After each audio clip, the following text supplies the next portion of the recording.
Hello student. आज हम लोग चित्रकला कक्षा 10 समय 3 घंटा 15 मिनट पूर्णांक 70 जो है कि कला के पेपर को जो 25 फरवरी को होने वाला है, इसे आप लोग को पढ़ा रहे हैं, बता रहे हैं कि कैसे आप लोग इसे सॉल्व करेंगे। तो इसमें निर्देश में देख लीजिए क्या दिया है कि प्रश्न पत्र बाकी पेपर में आप लोग पढ़ लीजिएगा, लेकिन हमने सामान्य निर्देश में एक पॉइंट लिख दिया है कि प्रश्न पत्र क, ख तथा ग 3 खंडों में विभक्त हैं। तीनों खंडों को हल करना अनिवार्य है। 3 खंड है, तीनों को आप लोग को हल करना अनिवार्य है। खंड क कह रहा है इस खंड में आलेखन कला अथवा प्राविधिक कला के, यानी दोनों के, आलेखन कला और प्राविधिक कला के प्रत्येक के 20 बहुविकल्पीय प्रश्न हैं, जिसमें से किसी एक के 20 बहुविकल्पीय प्रश्नों के उत्तर देने हैं। कितने का देने हैं? 20 बहुविकल्पीय प्रश्नों के उत्तर देने हैं। आपके द्वारा आलेखन कला अथवा प्राविधिक कला में से जिस भाग का चयन किया गया हो उसे OMR शीट पर अवश्य अंकित करें। ये जो है कि आप लोग को OMR शीट पर अंकित करना अनिवार्य है। इसमें प्रमुख रूप से हमने जो है कि आलेखन के क्वेश्चन ज़्यादातर लिए हैं और प्राविधिक का जो है कि पहले वीडियो में हम दे चुके हैं। तो यदि आप लोग को जो है कि ये प्रश्न आप लोग के लिए काफ़ी महत्वपूर्ण है, इम्पॉर्टेंट है, इन प्रश्नों को ध्यान से देखिए क्या है। तो आलेखन कला शुरू करते हैं। पहला क्वेश्चन कह रहा है आलेखन कला में नेत्र तल के ऊपर का स्थान कहलाता है, यानी नेत्र तल के ऊपर के स्थान को कहलाता है A सूर्य, B चंद्रमा, C धरती, D आकाश। ये जो है कि आपके विकल्प दिया है। तो नेत्र तल के ऊपर यानी हम जहाँ पर है उसके ऊपर हम देखेंगे तो क्या देखेंगे? सूर्य, चंद्रमा, धरती, आकाश। तो हम क्या देखेंगे? नेत्र तल के ऊपर हम आकाश को देखेंगे। इसका उत्तर विकल्प D है, आकाश। अगला है नेत्र तल के नीचे का स्थान कहलाता है। नेत्र तल यानी हम देखते हैं उसके अगर नीचे हम की तरफ हम देखते हैं तो उस तल को क्या कहते हैं? A सूर्य, B चंद्रमा, C धरती, D आकाश। इसमें भी वही विकल्प है, लेकिन इसमें नीचे की तरफ देख रहे हैं और पहले वाले में ऊपर की तरफ देख रहे थे। तो इस प्रश्न का उत्तर विकल्प C धरती को हम देखेंगे, पृथ्वी को देखेंगे, जमीन को देखेंगे नेत्र तल के नीचे अगर देखते हैं तो। तीसरा प्रश्न कह रहा है वह बिंदु जहाँ पर सारी वस्तुएं, वह बिंदु, देखिए प्रश्न देखते जाइएगा, वह बिंदु जहाँ पर सारी वस्तुएं एक जगह सिमटकर हमारी आँखों से ओझल हो जाती है कहलाता है। आँखों से ओझल हो जाती है क्या कहलाता है? A दृष्टि केंद्र, B नेत्र तल, C दृष्टि रेखा और D इनमें से कोई नहीं। D कह रहा है इनमें से कोई नहीं, यानी जहाँ पर हमें क्या दिखाई देती है? वह बिंदु जहाँ पर वस्तुएं एक जगह सिमट कर, यानी दूर बहुत देखते हैं तो वस्तुएं सिमट करके रह जाती है, तो उस केंद्र को क्या कहा जाता है? दृष्टि केंद्र कहा जाता है। विकल्प A सही है, दृष्टि केंद्र। अगला प्रश्न है जब हम किसी ऊंची वस्तु पर खड़े होकर, यानी ऊंची वस्तु पर खड़े होकर एक निश्चित दूरी तक पृथ्वी को देखते हैं तो क्षैतिज रेखा बनती है। क्या बनती है? क्षैतिज रेखा बनती है। इस क्षैतिज रेखा में जो है कि कह रहा है ऊपर, मध्य में, नीचे कहीं नहीं बनती है। तो जब हम किसी ऊंची वस्तु पर खड़े होंगे तो निश्चित दूरी तक पृथ्वी को देखते हैं, यानी ऊपर से हम पहाड़ी पर अगर मान लीजिए खड़े होकर के अगर नीचे की तरफ देखते हैं तो जो है कि पृथ्वी की तरफ देखते हैं तो हमें कहाँ देखना पड़ेगा? क्षैतिज रेखा कहाँ बनेगी? C विकल्प नीचे की तरफ बनेगी। C विकल्प नीचे। अगला प्रश्न है प्रश्न नंबर 5 जब हम जमीन पर बैठकर निश्चित दूरी तक देखते हैं तो क्षैतिज रेखा बनती है। अब क्षैतिज रेखा कहाँ बनेगी? A ऊपर, B मध्य में, C नीचे और D कहीं नहीं बनती है। तो जब हम जमीन पर बैठ करके देखेंगे तो क्षैतिज रेखा हमारी कहाँ बनेगी? ऊपर की तरफ बनेगी। विकल्प ए सही है, विकल्प ये सही है। अगला प्रश्न देखिए क्या कह रहा है। छठा प्रश्न कह रहा है निकट स्थित पेड़ों में कौन सा रंग प्रमुखतया भरा जाता है। निकट स्थित पेड़ों में कौन सा रंग प्रमुखतया भरा जाता है। कौन सा रंग भरा जाता है। देखिए विकल्प ए crimson, B Persian blue, C sap green और D cobalt blue. Cobalt blue. तो इस प्रश्न का सही उत्तर विकल्प सी सैप ग्रीन का कलर जो है कि हम भरते हैं। तो इस तरह से जो है कि प्रश्नों को जो है कि हम आज आप लोगों के साथ हल करते हैं और देखते हैं अगले प्रश्न की। क्वेश्चन नंबर 7 कह रहा है दूर स्थित पहाड़ियों में कौन सा रंग प्रमुखतया भरा जाता है। दूर स्थित पहाड़ियों में कौन सा रंग भरा जाता है। A cobalt blue. देखिए विकल्प दे कह रहा है A cobalt blue, B Persian blue, C sap green और D ultramarine blue.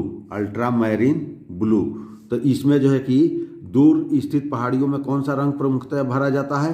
Cobalt blue. विकल्प ए कोबाल्ट ब्लू। कौन सा रंग भरा जाएगा। Cobalt blue. इसका उत्तर हो गया कोबाल्ट ब्लू। अगला है जल रंग से चित्रण करने हेतु कौन सा कागज उपयुक्त रहता है। जल रंग से चित्रण करने हेतु कौन सा कागज उपयुक्त रहता है। ए वाइट मैन, बी चिकना, सी अखबारी और डी इनमें से कोई नहीं। तो जल रंग के लिए जो है कि व्हाइट्स मैन जो है कि विकल्प ए जो है कि सही है। व्हाइट्स मैन पेपर का प्रयोग किया जाता है। अगला है क्षय वृद्धि के सिद्धांत के अनुसार। क्षय वृद्धि के सिद्धांत के अनुसार निकट की वस्तुएं दिखाई देती है। क्षय वृद्धि सिद्धांत के अनुसार निकट की वस्तु यानी नज़दीक की वस्तु कैसी दिखाई देगी। ए छोटी, बी धुंधली, सी बड़ी और डी अस्पष्ट। यानी नज़दीक से अगर हम देखेंगे किसी वस्तु को पास से देखेंगे तो वह हमें कैसी दिखाई देगी। बड़ी दिखाई देगी। अगर वही वस्तु जब दूर होगी तो क्या हो जाएगी। छोटी दिखाई देगी। तो इस प्रश्न का सही उत्तर विकल्प सी बड़ी। अगला प्रश्न फिर वह आ गया कि क्षय वृद्धि के सिद्धांत के अनुसार। क्षय वृद्धि के सिद्धांत के अनुसार दूर की वस्तुएं, वो निकट की वस्तु से दूर की वस्तुएं दिखाई देती है। दूर की वस्तुएं कैसी दिखाई देती है। तो ए छोटी, बी धुंधली, सी ए व बी दोनों और डी इनमें से कोई नहीं। तो जैसे जैसे हम दूर वस्तु चली जाती है तो वो क्या होने लगती है। छोटी होती जाती है और धुंधली होने लगती है। तो ए और बी दोनों विकल्प सही है। तो इस प्रश्न का सही उत्तर विकल्प सी। यानी दूर जब कोई भी वस्तु चली जाती है या हम दूर चले जाते हैं वस्तु से तो वो वस्तु छोटी और धुंधली दिखाई देती है। अगला प्रश्न है प्राचीन भारतीय पद्धति के अनुसार मुख्य अथवा प्रारंभिक रंग कितने माने जाते हैं। प्राचीन भारतीय पद्धति के अनुसार मुख्य अथवा प्रारंभिक रंग कितने माने जाते हैं। ए 3, बी 4, सी 5, डी 6। तो इसमें जो है कि इस प्रश्न का सही उत्तर 3 माना जाता है। प्राथमिक रंग जो है कि या प्रारंभिक रंग 3 माना जाता है। अगला प्रश्न है समकोण त्रिभुज किसे कहते हैं। समकोण त्रिभुज किसे कहते हैं। ए विकल्प कह रहा है जिसका आधार कोण 45 डिग्री का होता है।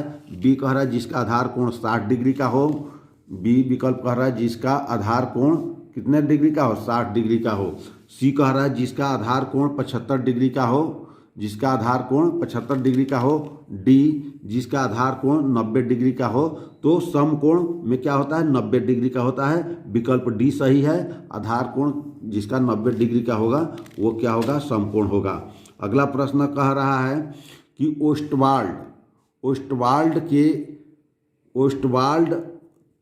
ओस्टवाल्ड के रंग चक्र में कितने रंग होते हैं। ओस्टवाल्ड के रंग चक्र में कितने रंग होते हैं। ए 7, बी 3, सी 4, डी 8। तो ओस्ट से जो है कि 8 जो है कि रंग होते हैं। ओस्टवाल्ड में 8 रंग होते हैं। विकल्प डी सही है। अगला प्रश्न है रेखा क्या है। रेखा क्या है। ए पैमाने से खींची जाने वाली, बी विकल्प 2 बिंदुओं के बीच की दूरी, सी आकृति बनाने वाली और डी चित्र तैयार करने वाली। डी चित्र तैयार करने वाली। तो रेखा किसे कहते हैं, या रेखा क्या होती है? दो बिंदुओं के बीच की दूरी को हम रेखा कहते हैं। विकल्प बी सही है, दो बिंदुओं के बीच की दूरी को रेखा कहते हैं। अगला कह रहा है कौन सी पेंसिल से बनाई गई रेखा अधिक काली होती है? अधिक काली, जिसमें बी अधिक होगा वो जो है कि क्या होगी? अधिक काली होगी या अधिक गहरी होगी। और जिसमें हाइड्रोजन होगा यानी H अधिक होगा वह जो है कि हल्की होगी। तो A HB, B 2B, C 2H और D H। तो इसमें जो है कि B की मात्रा सबसे अधिक विकल्प B में है 2B। तो इस प्रश्न का सही उत्तर विकल्प B 2B होगा। अगला प्रश्न है निम्नलिखित में से द्वितीयक रंग कौन सा है? निम्नलिखित में से द्वितीयक रंग कौन सा है? A लाल, B नारंगी, C नीला, D पीला। तो ये जो है कि द्वितीयक रंग कौन सा है? प्रश्न का उत्तर सही है B नारंगी, B नारंगी। इंद्रधनुष में कितने रंग होते हैं? सबको पता होगा। इस प्रश्न को तो छोटे छोटे बच्चे भी बता देंगे, तो इसलिए इस प्रश्न को उत्तर आप लोग को स्वयं पता होगा। A 5, B 8, C 7, D 3। तो इस प्रश्न का सही उत्तर C 7 रंग होते हैं इंद्रधनुष में। अगला है हरा रंग नेत्रों पर कौन सा प्रभाव डालता है? हरा रंग नेत्रों पर कौन सा प्रभाव डालता है? सामान्य, B ठंडा, C गर्म और D कुछ नहीं। तो यह हरा रंग क्या करता है? प्रभाव डालता है आँखों पर। आँखों को जो है कि आरामदायक होता है, ठंडा महसूस होता है, जिसके कारण से जो है कि हमें हरा रंग काफ़ी जो है कि आरामदायक और सुविधाजनक लगता है। अगला प्रश्न है निम्न में से कौन सा राजस्थानी चित्रकला का केंद्र नहीं है? कौन सा राजस्थानी चित्रकला का केंद्र नहीं है? A Kishangarh, B Bundi, C Chavand, D Guler. तो इस प्रश्न का सही उत्तर है C चावंड। अगला प्रश्न है किसके शासनकाल में हमजनामा का चित्रांकन हुआ? हमजनामा का चित्रांकन हुआ किसके शासनकाल में हमजनामा का चित्रांकन हुआ? A Jahangir, B Akbar, C Humayun, D Shahjahan. तो इस प्रश्न का सही उत्तर है विकल्प B अकबर के समय में ये जो है कि हमजनामा का जो है कि चित्रांकन किया गया था। इस प्रश्न का विकल्प B सही है। अगला प्रश्न है प्राकृतिक दृश्य चित्रण में जल रंग प्रायः किस रूप में प्रयोग किए जाते हैं? किस रूप में प्रयोग किए जाते हैं? यानी प्राकृतिक दृश्य चित्रण में जल को मिलाया जाता है किसी कलर में उसको पतला करने के लिए। तो A गहरे रंग का, B हल्के पतले B हल्के पतले पीले रंग, C काले रंग, D सफ़ेद रंग। तो जल किसी भी कलर में मिलाया जाता है उसको पतला करने के लिए। तो इस प्रश्न का सही उत्तर होगा विकल्प B हल्के पतले पीले रंग के लिए जो है कि जल का प्रयोग किया जाता है। झोपड़ियों के चित्रण में छपरों में किस रंग का प्रयोग किया जाना चाहिए? यानी झोपड़ियों के चित्रण में छपरों में किस रंग का प्रयोग किया जाना चाहिए? A सफ़ेद, B गुलाबी, C कोबाल्ट ब्लू और D पीला। यानी झोपड़ियों का और छप्पर के लिए जो है कि किस रंग का प्रयोग करना चाहिए? पीले रंग का करना चाहिए। विकल्प D सही है। अगला प्रश्न है संध्या काल में आकाश का रंग अधिक चटकीले होते हैं जिसमें किस रंग का आभास होता है? यानी संध्या के समय जब सूर्योदय का समय होता है तो आकाश का रंग किस प्रकार का दिखाई देता है या महसूस होता है, आभास होता है? इस प्रश्न का विकल्प दिया है पीला, नारंगी, लाल, ये सभी। तो संध्या के समय सूर्यास्त के समय ये सभी रंग जो है कि आभास होता है। तो इस प्रश्न का विकल्प D सही है, सभी। अगला प्रश्न है शरद ऋतु की रात का चित्रण करने में किसका प्रयोग किया जाता है? तो A विकल्प देखिए, A बैंगनी रंग का, B गहरा रंग, C हरा रंग और D नीला रंग। तो इस प्रश्न का सही उत्तर है शरद यानी ठंडी की रात में जो है शरद ऋतु में वृत्त में चित्रण करने में जो है कि बैंगनी रंग का प्रयोग किया जाता है। विकल्प ए सही है, विकल्प ए सही है। अगला, बनावट के आधार पर आलेखन कला को कितने प्रकारों में बांटा गया है? बनावट के आधार पर आलेखन कला को कितने प्रकारों में बांटा गया है?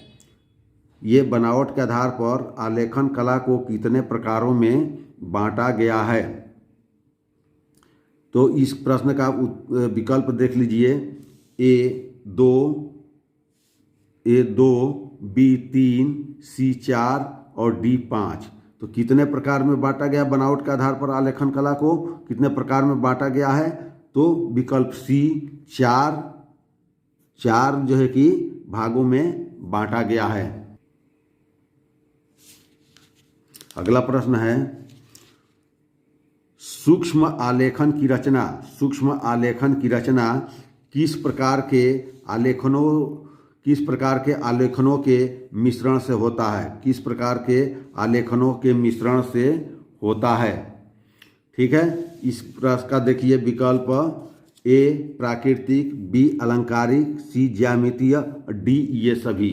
डी कह रहा है ये सभी। तो इस प्रश्न को देखिए कि सूक्ष्म आलेखन की रचना यानी सूक्ष्म बारीकी से रचना किस प्रकार के आलेखनों के मिश्रण से होता है? तो इसका जो है कि ए प्राकृतिक, बी अलंकारिक, सी ज्यामितीय और डी ये सभी। तो ये इसका प्रश्न का उत्तर सही है, डी ये सभी। ये सभी जो है कि ये क्या होता है कि सूक्ष्म आलेखन में इसका जो है कि मिश्रण होता है। अगला प्रश्न है, जर्मन वैज्ञानिक ऑस्टवाल्ड के अनुसार आदर्श रंग चक्र में कितने रंगों को समायोजित किया जाता है? कितने रंगों को समायोजित किया जाता है? A5, B6, C8, D10। तो इस प्रश्न का सही उत्तर है ऑस्टवाल्ड में 8 रंगों का प्रयोग किया जाता है। इस प्रश्न का सही उत्तर सी है। अगला है, आदर्श रंग चक्र के अंतर्गत, आदर्श रंग चक्र के अंतर्गत गर्म रंग में शामिल होते हैं, गर्म रंग में शामिल होते हैं यानी जो गर्म रंग होते हैं, ए लाल, बी पीला, सी नारंगी, डी ये सभी। तो आदर्श रंग के चक्र में अंतर्गत गर्म रंग के अंतर्गत ये तीनों आते हैं, लाल भी आता है, पीला भी आता है, नारंगी भी आता है, यानी विकल्प डी ये सभी आते हैं। अगला प्रश्न है, रंग योजना के अंतर्गत मूल रंगों प्राथमिक रंग में किसे शामिल नहीं किया जाता है? ए लाल, बी पीला, सी हरा और डी नीला। प्राथमिक रंगों में किसको शामिल नहीं किया जाता है? तो हरे रंग को शामिल नहीं किया जाता है, विकल्प सी हरे रंग को शामिल नहीं किया जाता है। अगला प्रश्न है, किसी त्रिभुज में अधिकतम कितने न्यून कोण हो सकते हैं? किसी त्रिभुज में अधिकतम कितने न्यून कोण हो सकते हैं? कितने न्यून कोण हो सकते हैं? A1, B2, C3 और डी निश्चित नहीं किया जा सकता। तो त्रिभुज में 3 कोण होते हैं और तीनों के तीनों कोण न्यून कोण हो सकते हैं। तो इस प्रश्न का विकल्प सी सही है, 3 कोण। अगला प्रश्न है, किसी त्रिभुज की सभी भुजाएं समान हो, किसी त्रिभुज की सभी भुजाएं समान होती है तो वह त्रिभुज क्या कहलाता है? ए समद्विबाहु त्रिभुज, बी समकोण समद्विबाहु त्रिभुज और सी समबाहु त्रिभुज और डी विषम बाहु त्रिभुज। तो जो गणित पढ़े हैं वो उनके लिए तो ये सारे क्वेश्चन आसान लग रहे होंगे, यानी जिसकी तीनों भुजाएं बराबर हो, समान हो, तो वो क्या कहलाएगा? समबाहु त्रिभुज। सम मतलब बराबर, बाहु मतलब भुजा, यानी उसकी भुजाएं सभी की सभी क्या हो? बराबर हो। तो विकल्प सी सही है, समबाहु त्रिभुज। अगला प्रश्न है वृत्त पर बाह्य बिंदु से कितनी स्पर्श रेखाएं खींची जा सकती है? कितनी स्पर्श रेखाएं खींची जा सकती है? ए केवल 1, बी केवल 2 और सी असंख्य और डी 0। जैसे मान लीजिए कि ये यहाँ पर ये एक वृत्त है और यहाँ पर कोई एक बाह्य बिंदु है, यहाँ से कितनी स्पर्श रेखाएं खींची जा सकती है? तो देखिए 2 ही स्पर्श रेखाएं खींची जा सकती है। तो इस प्रश्न का उत्तर बी सही है, केवल 2। तो आइए अगला प्रश्न देख। अगला प्रश्न कर रहा है, प्राविधिक कला में निम्न में से किस कोण रचना संभव नहीं है? किस कोण की रचना संभव नहीं है? किस कोण की रचना संभव नहीं है? ए 45 डिग्री, बी 30 डिग्री, सी 75 डिग्री, डी 22 डिग्री। तो ये सभी कोण 45 डिग्री, 30 डिग्री, 75 डिग्री ये आसानी से बन सकता है, लेकिन कोण डी 22 डिग्री ये आसानी से नहीं बन सकता है, तो इसका जो है कि संभव नहीं है। अगला प्रश्न है, चित्रण को प्रभावी बनाने में किसका विशेष योगदान होता है? चित्रण को प्रभावी बनाने में किसका विशेष योगदान होता है? तो विकल्प देखिए, ए छाया का, बी प्रकाश का, सी पेंसिल का, डी ये सभी। तो प्रभावी चित्र बनाने के लिए छाया भी जरूरी है, प्रकाश भी जरूरी है, पेंसिल भी जरूरी है। तो ये सभी जो है कि वस्तुओं का योगदान होता है जो है कि प्रभावी चित्रण को बनाने के लिए। तो ये छाया का, प्रकाश का, पेंसिल का, यानी डी सभी का प्रयोग आवश्यक है। अगला है, स्मृति चित्रण में छाया को दिखाने के लिए किस रेखा का प्रयोग किया जाता है? स्मृति चित्रण में छाया को दिखाने के लिए किस रेखा का प्रयोग किया जाता है? इसका विकल्प देखिए, ए लाल रेखा, बी सफ़ेद रेखा, सी मोटी रेखा, डी बड़ी रेखा। तो इस प्रश्न का सही उत्तर क्या होगा? विकल्प सी मोटी रेखा का प्रयोग करते हैं, जो है कि स्मृति चित्रण में छाया को दिखाने के लिए मोटी रेखा का प्रयोग करते हैं। अगला प्रश्न है, आयताकार तथा वर्गाकार वस्तुओं के स्मृति चित्रण में किसका विशेष महत्व होता है? ए आकृति का, बी त्रिज्या का, सी क्षेत्रफल का, डी रंग का। यानी आयताकार हो चाहे वर्गाकार हो, वस्तुओं के स्मृति चित्रण में किसका विशेष महत्व होता है? तो त्रिज्या का होता है। यानी चाहे वो जो है कि आयताकार हो चाहे वर्गाकार हो, उस त्रिज्या के आधार पर जो है कि वस्तुओं का स्मृति चित्रण में विशेष महत्व होता है। अगला प्रश्न है, स्मृति चित्रों में प्रकाश तथा छाया को प्रदर्शित करने के लिए किस प्रकार की पेंसिल का उपयोग किया जाता है? प्रश्न देख लीजिए, स्मृति चित्रों में प्रकाश तथा छाया को प्रदर्शित करने के लिए किस प्रकार की पेंसिल का उपयोग किया जाता है? A HB, B HB, B 2B, C 4B और डी उपर्युक्त सभी। तो छाया को दिखाने के लिए क्या करना चाहिए? हल्की पेंसिल का भी प्रयोग करते हैं, गहरी पेंसिल का भी प्रयोग करते हैं, खूब गहरी पेंसिल का भी प्रयोग करते हैं, यानी उपर्युक्त सभी पेंसिल का प्रयोग करते हैं। विकल्प डी उपर्युक्त सभी। अगला प्रश्न है, निम्नलिखित में से कौन प्राकृतिक दृश्य का चित्रण नहीं है? प्राकृतिक दृश्य का चित्रण नहीं है। ए वृक्ष, बी नदी, सी मकान, डी पहाड़। यानी जो मनुष्य द्वारा न बना हो वही प्राकृतिक चित्रण है। वृक्ष भी जो है कि मनुष्य के द्वारा नहीं होता है, नदी भी मनुष्य नहीं बनाता है, पहाड़ भी नहीं बनाता है, मकान मनुष्य बनाता है। तो निम्नलिखित में से कौन सा प्राकृतिक दृश्य का चित्रण नहीं है? तो मकान, विकल्प सी मकान। अगला प्रश्न है, आलेखन का वर्गीकरण किन आधारों पर किया जाता है? आलेखन का वर्गीकरण किन आधारों पर किया जाता है? ए बनावट, बी सजावट, सी स्पष्ट एवं अस्पष्ट, डी बनावट एवं सजावट। इसका विकल्प डी सही है, बनावट एवं सजावट। अगला प्रश्न है कि जहां आकाश और पृथ्वी मिलते नजर आते हैं अथवा क्षितिज पर धुंधला दिखाने के लिए किस रंग का प्रयोग किया जाता है? ए नारंगी, बी लाल, सी हल्के बैंगनी और डी धुंधले तथा अस्पष्ट। तो इस प्रश्न का सही उत्तर सी है, हल्के बैंगनी। अगला प्रश्न है, स्मृति चित्रण में व्यक्ति किसी वस्तु को कैसे पहचान पाता है? किसी वस्तु को कैसे पहचान पाता है? ए स्मृति चिंतन द्वारा, बी स्मृति भंडारण द्वारा, सी मानव चित्रण द्वारा और डी प्राकृतिक चित्रण द्वारा। डी प्राकृतिक चित्रण द्वारा। तो स्मृति चित्रण में व्यक्ति किसी वस्तु को कैसे पहचानता है? स्मृति भंडारण के द्वारा। विकल्प बी स्मृति भंडारण के द्वारा। अगला प्रश्न है, वस्तु में शेड डालते समय मुलायम रबड़ का प्रयोग किया जाना चाहिए। ए चित्र स्पष्ट हो, बी चमक पर प्रभाव ना पड़े। ए है चित्र स्पष्ट हो, बी चमक पर प्रभाव ना पड़े, सी रंग न उड़े, डी कागज गंदा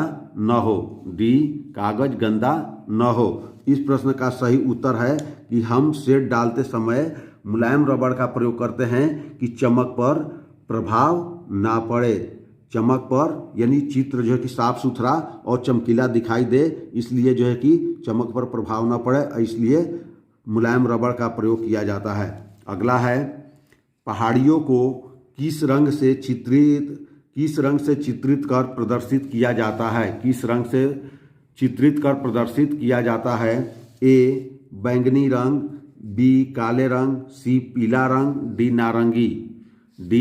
नारंगी। तो इसका जो है कि पहाड़ियों को किस रंग से चित्रित किया जाता है? विकल्प ए बैंगनी रंग से। अगला प्रश्न है, निम्नलिखित में से कौन धरातलीय आलेखन को प्रदर्शित करते हैं? धरातलीय आलेखन को प्रदर्शित करते हैं। ए बेडशीट, बी पर्दे, सी कपड़े और डी ये सभी। तो जो है कि क्या होता है, धरातलीय आलेखन को लिए बेडशीट भी चाहिए, पर्दे भी चाहिए, कपड़े भी चाहिए, ये सभी चीज़ों की आवश्यकता होती है। विकल्प डी सही है। अगला है, ओस्टवाल्ड के अनुसार आदर्श रंगों की श्रेणी में कौन से रंग शामिल होते हैं? यानी ओस्टवाल्ड के जो 8 रंग होते हैं, आदर्श 8 रंग होते हैं, उस श्रेणी में कौन से रंग शामिल होते हैं? ए कह रहा है पीला एवं नारंगी, बी कह रहा है लाल बैगनी और सी कह रहा है गहरा हरा, आसमानी, नीला और धानी। यानी देखिए, ए में 2 है, पीला नारंगी 2 और बी में लाल और बैंगनी 2, 4 और सी में जो है कि हरा 5, आसमानी 6, नीला 7 और धानी 8। यानी ये सभी क्या होते हैं? शामिल होते हैं। ओस्टवाल्ड के अनुसार आदर्श रंगों की श्रेणी में कौन से रंग शामिल होते हैं? तो ये जितने भी विकल्प में दिए गए हैं सभी रंग शामिल होते हैं। विकल्प डी सभी शामिल होते हैं। तो इस तरह से प्रश्नों को आप लोग हल करेंगे और सही उत्तर आप लोग करके OMR शीट पर भर करके आएंगे। आप लोग को अधिक से अधिक जो है कि प्रश्न सही होगा। आप लोग जितना पढ़ेंगे, जितना मेहनत करेंगे, आपका जो है कि 20 में आप 20 क्वेश्चन करने का प्रयास करेंगे और 20 में 20 नंबर पाएंगे। अगला क्वेश्चन है, प्राकृतिक दृश्य चित्रण में मुख्य रूप से किसे शामिल किया जाता है? प्राकृतिक दृश्य, प्रश्न फिर से देख लीजिए। प्राकृतिक दृश्य चित्रण में मुख्य रूप से किसे शामिल किया जाता है? ये जो है कि ए आकाश, बी मैदान, सी नदी व पहाड़, डी ये सभी। तो ये जो है कि प्राकृतिक में क्या आता है? आकाश भी आता है, मैदान भी आता है, नदी व पहाड़ भी आते हैं। यानी सभी के सभी जो है कि प्राकृतिक दृश्य के अंतर्गत आते हैं। विकल्प डी सही है। अगला प्रश्न है, मैदान के रास्ते और पगडंडियों को सामान्यतः किस रंग से दर्शाया जाना चाहिए? ए लाल रंग, बी पीला रंग, सी नारंगी रंग और डी बैंगनी रंग। तो इस प्रश्न का सही उत्तर विकल्प सी नारंगी रंग से दर्शाया जाता है। अगला प्रश्न है, प्राकृतिक दृश्य चित्रण में जल रंग प्रायः किस रूप में प्रयोग किए जाते हैं? किस रूप में प्रयोग किए जाते हैं? गहरे रंग, हल्के एवं पतले रंग, और सी काले रंग, और डी सफ़ेद रंग। इसमें जो है कि जहाँ भी प्राकृतिक रंग जल का प्रयोग किया जाएगा, रंग को पतला करने के लिए किया जाएगा, हल्के पतले रंग के लिए किया जाता है, हल्के पतले एवं पीले रंग के लिए किया जाता है। ये प्रश्न एक बार और आया था। अगला है, बनावट के आधार पर आलेखन कला को कितने प्रकारों में बांटा जाता है? बनावट के आधार पर आलेखन कला को कितने प्रकारों में बांटा जाता है? ए 2, बी 3, सी 4, डी 5। तो बनावट के आधार पर आलेखन कला को, ये भी प्रश्न रिपीटेड है, सी 4 प्रकार के। अगला प्रश्न है, उस कलात्मक शैली को क्या कहते हैं जिसके द्वारा कोई सुंदर आकृति बनाई जाती है? उस कलात्मक शैली को क्या कहते हैं? उस कलात्मक शैली को क्या कहते हैं जिसके द्वारा कोई सुंदर आकृति बनाई जाती है? ए आलेखन कला, बी प्राकृतिक कला आलेखन, सी स्मृति चित्रण, डी दृश्य चित्रण। तो ये क्या होगा? ए आलेखन कला। आलेखन कला के द्वारा जो है कि कलात्मक शैली को क्या कहते हैं? आलेखन कला। अगला है, आदर्श रंग चक्र के अंतर्गत गर्म रंग में शामिल होते हैं। गर्म रंग में शामिल होते हैं। आदर्श रंग चक्र के अंतर्गत गर्म रंग में शामिल होते हैं। ए लाल, बी पीला, सी नारंगी, डी ये सभी। इस प्रश्न का सही उत्तर विकल्प डी है, ये सभी। ये भी प्रश्न रिपीटेड है। अगला प्रश्न है, फूल पत्तियों और कलियों के संयोजन से बने आलेखन होते हैं। क्या होते हैं? ए प्राकृतिक आलेखन, बी अलंकारिक आलेखन, सी ज्यामितीय आलेखन, और डी सूक्ष्म आलेखन। इस प्रश्न का सही उत्तर है विकल्प ए प्राकृतिक आलेखन। अगला प्रश्न है, ओस्टवाल्ड के अनुसार आदर्श रंगों की श्रेणी में कौन सा रंग शामिल होते हैं? तो ये सभी है, ये भी प्रश्न रिपीटेड है। ए पीले नारंगी, बी लाल बैंगनी, सी गहरा हरा आसमानी, नीला धानी, और डी ये सभी। तो ये भी जो है कि 8 रंग शामिल होते हैं। पानी वाले क्षेत्र के दूर वाले भाग को दिखाने के लिए किसका प्रयोग किया जाना चाहिए? ए कोबाल्ट ब्लू, बी काले रंग, सी अल्ट्रा मैराइन, और डी सफ़ेद। तो यहाँ पर जो है कि पानी वाले दूर क्षेत्र वाले भाग को किस रंग से दर्शाया जाता है? डी सफ़ेद रंग से दर्शाया जाता है। तो इस तरह से ये बच्चों आप लोग को जो है कि ये क्वेश्चन जो है कि लगभग 50 क्वेश्चन, 5-7 क्वेश्चन रिपीटेड है। तो ये 50 क्वेश्चन आप लोगों के लिए जो है कि बहुविकल्पीय प्रश्न के लिए काफ़ी महत्वपूर्ण है। अगला जो है कि टॉपिक है खंड ख। इसमें जो है कि खंड क, ख, ग में बटा हुआ था। तो खंड ख में अब आते हैं, जहाँ से 50 नंबर के प्रश्न पूछे जाते हैं। इसके निर्देश में जो कि देखते हैं क्या लिखा है। खंड ख के प्राकृतिक दृश्य चित्रण अथवा आलेखन कला अथवा प्राविधिक कला में से केवल एक ही चित्रण करना है। यानी 3 इसमें भी दिया है। ख में प्राकृतिक दृश्य चित्रण, आलेखन कला और प्राविधिक कला में से किसी एक ही का चित्रण करना है। तो हम लोग ये इसमें देखते हैं कि यह पेपर किस रूप से आता है। तो उसके हिसाब से बच्चों आप लोग को करना होगा कि कौन से आप खंड करते हैं, प्राकृतिक चित्रण करते हैं या आलेखन करते हैं या प्राविधिक कला करते हैं। तीनों में क्या क्या प्रश्न पूछता है, आइए देखते हैं। खंड अ, दिए गए ड्राइंग शीट पर, यानी जो ड्राइंग शीट आपको मिलेगी शीट पर 22x18 सेंटीमीटर आयत में क्या करना है? ग्रामीण सूर्योदय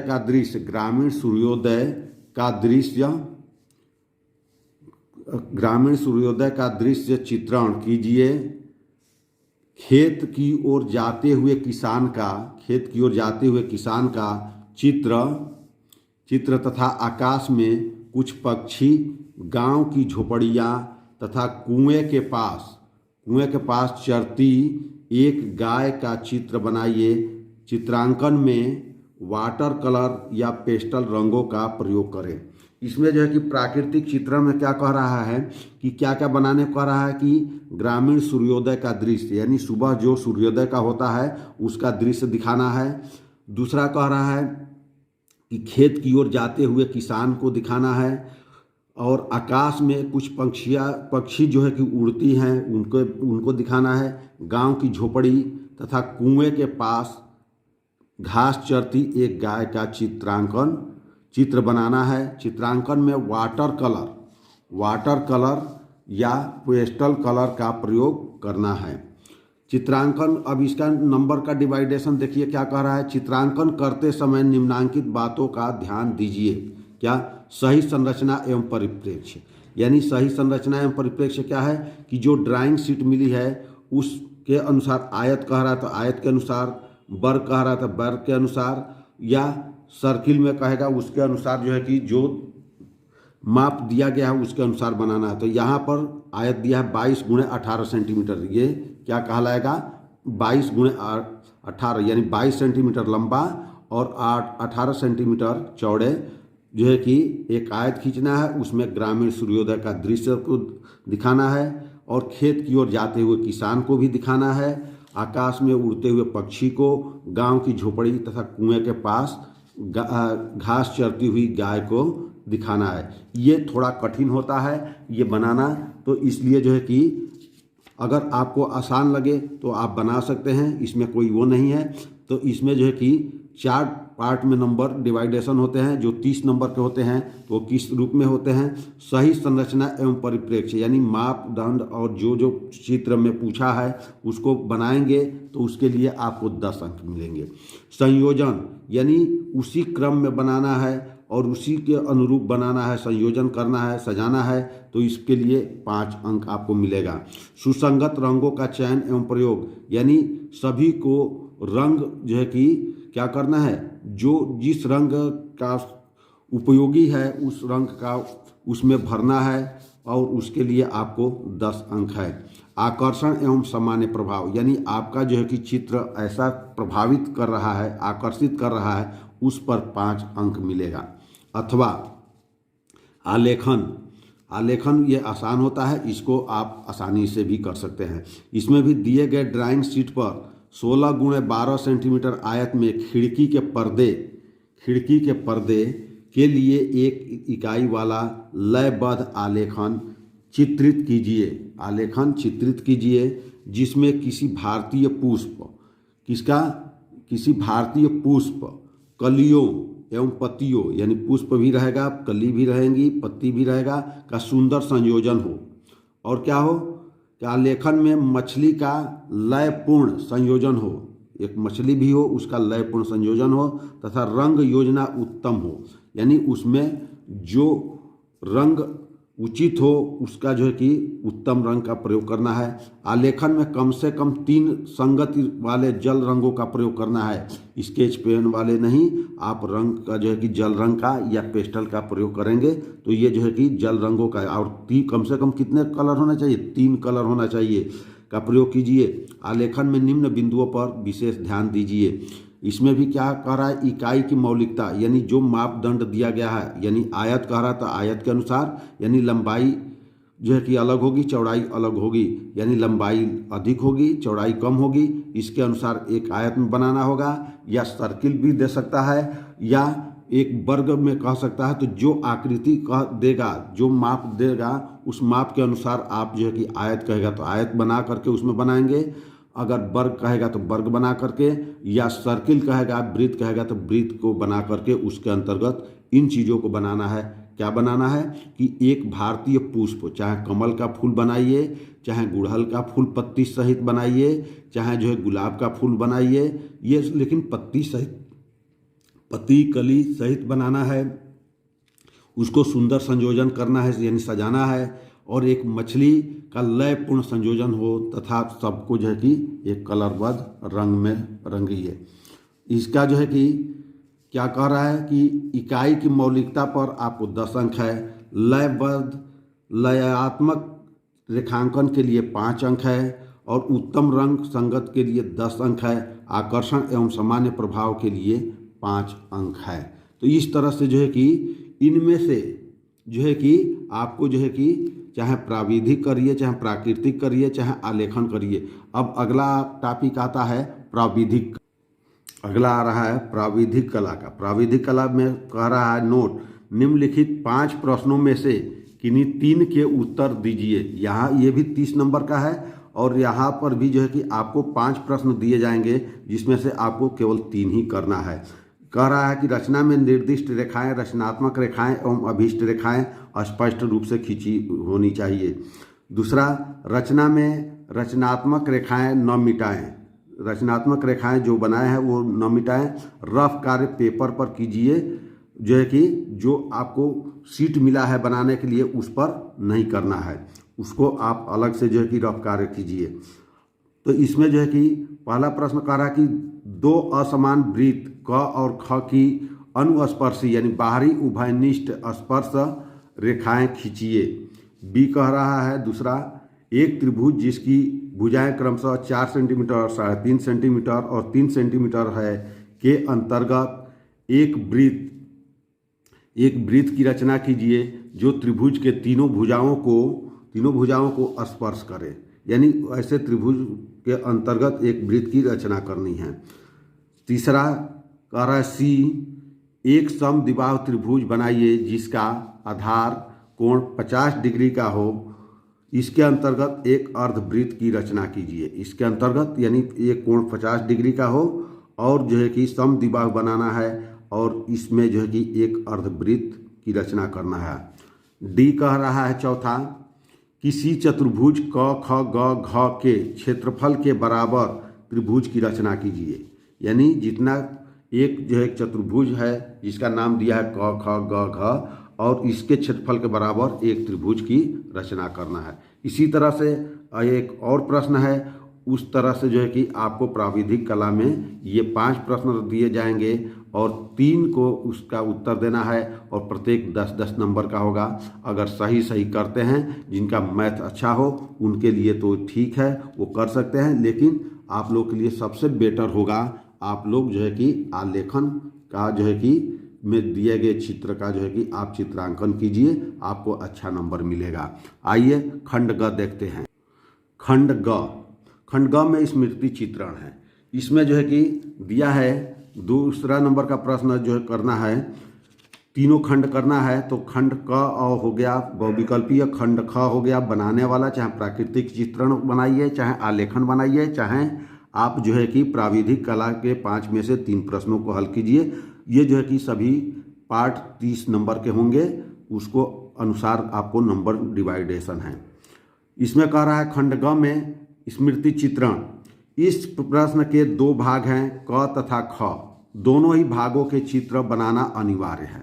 यानी इसमें 2 भाग है गए क और ख, यानी 20 नंबर और जोड़ना है। 70 नंबर का पेपर होना तो 20 ऑब्जेक्टिव हो गया और 30 नंबर के आपका जो है कि ये आलेखन या प्राकृतिक चित्रण या प्राविधिक, उसमें से 30 नंबर में कोई एक प्रश्न करना है। तो 30, 20, 50 और 20 नंबर के ये हो गए। 20 में जो है कि 2 पार्ट कह रहा है क तथा ख, यानी ये भी 10-10 नंबर के 2 पार्ट में विभाजित है। अब देखिए कह रहा है कि निम्नलिखित में से किसी एक का स्मृति चित्रण पेंसिल के माध्यम से बनाइए। चित्र की माप 15 सेंटीमीटर से कम न हो। यानी जो भी चित्र बनेगा उसकी लंबाई 15 सेंटीमीटर से कम न हो। इसमें से जो है कि 4 चीज़ दिया गया है, 4 में से केवल 1 बनाना है। कितना बनाना है? 4 में से केवल 1 बनाना है क पार्ट में। दूसरे का क पार्ट में पत्तियों सहित आम बनाना है। पहला या तो पत्ती सहित आम बना दीजिए, या पत्ती सहित जो है कि अनार बना दीजिए, या पत्तियों सहित मूली बना दीजिए, या लौकी बना दीजिए। चारों में से एक आपको 15 सेंटीमीटर के जो है कि लंबाई के बनाना है, 15 सेंटीमीटर से कम का ना हो। तो इसके भी नंबर कैसे मिलेंगे? चित्र में निम्नलिखित बिंदुओं पर ध्यान दें। निम्नलिखित बिंदुओं पर ध्यान दें तो क्या कह रहा है? रेखा सौष्ठव, यानी बढ़िया से बनाया गया होगा तो आपको 4 अंक। आकृति की अनुरूपता यानी आकृति यानी आम बनाया है तो आम की आकृति जैसा होगा, या अनार की आकृति अनार बनाया है तो मूली बनाया है तो मूली, गाजर बनाया है गाजर, जो आकृति पूछा है उसके अनुरूप बनाते हैं तो उसके लिए आपको 6 अंक मिलेगा। अगला इसका ख पार्ट कर रहा है स्मृति चित्रण। इसमें भी वही बात बोल रहा है कि निम्नलिखित में से किसी एक का स्मृति चित्रण पेंसिल के माध्यम से बनाइए। चित्र की माप 15 सेंटीमीटर से कम न हो। यानी इंस्ट्रक्शन तो वही है और बनाना इसमें क्या है, बनाने के लिए दिया है इसमें भी 4 चीज़ दिया है स्मृति चित्रण में। ये इसकी भी लंबाई जो है कि 15 सेंटीमीटर से कम न हो। ए सुराही बनाना है, बी छाता बनाना है, सी कप और प्लेट बनाना है और डी जग बनाना है। इन चारों में से कोई एक बनाना है।